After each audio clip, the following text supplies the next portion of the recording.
BoxingScene.com with the IBF Junior Welterweight Champion by way of Brooklyn, the Magic Man, Paulie Malignaggi.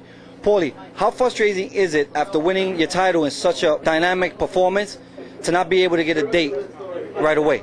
Oh, it was definitely frustrating, man. I mean, you think with a dynamic performance, like you said, that's a good adjective, by the way, Fire. I like that. Dynamic performance is really a good way to describe that championship win.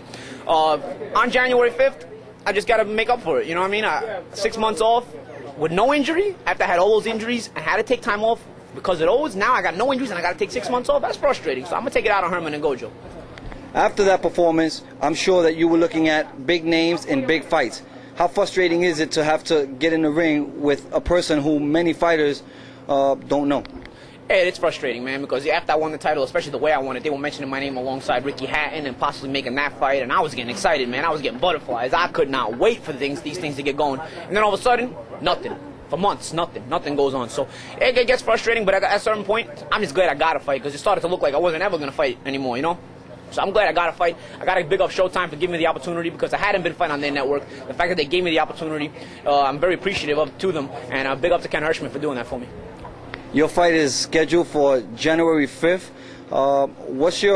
Give us your thoughts on being or having to be in training camp for Thanksgiving, for Christmas, over the New Year? Yeah, you know, sometimes it can be tough, you know, but that's part of the job, man. You know, you gotta make sacrifices sometimes. I'll tell you what, though. I'm gonna light up Ngoudjo's ass just like my Christmas tree. He's gonna be my own personal Christmas tree, January 5th. Light his ass up all over Atlantic City. Another thorn on your side is Lovemore Endo. He keeps pushing for a rematch, which was in the clause, but I mean, is that merited? Definitely not merited, but you know, I guess we gotta do what we gotta do. I don't want to talk about that clown. You're a clown. He's a clown. I don't want to talk about that clown. I don't talk about clowns. We'll talk about boxing. We're not in the circus here. Paulie, you won your title on HBO. You fought Edna Cherry on HBO, as well as other fights on HBO.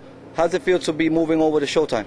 It's great. You know, they're the guys that give me the opportunity. If you give Paulie Malignaggi the opportunity, he's always grateful. I have a lot of gratitude towards them because they didn't have to. Like you said, I have been fighting on HBO, so the fact that they didn't give me the date and Showtime stepped up to the plate, that gives me a lot of gratitude towards them. And like I said, big up to Ken Hirschman because he did not have to do that. He could have just said, oh, this kid's been fighting on HBO, what I got to give him a chance for. But he did. He gave me the chance anyway, so I got to definitely thank him for that.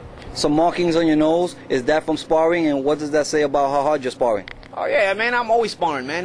That's the main way I get in shape, my running and my sparring. You know, a lot of people do different conditioning things. That's how I do it, man. I gotta get sharp. The way I get sharp, come fight night. That's why I don't get hit come fight night, because I take my lumps in the gym.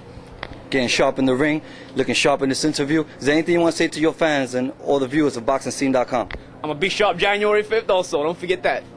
We appreciate your time as always. All right, thank you.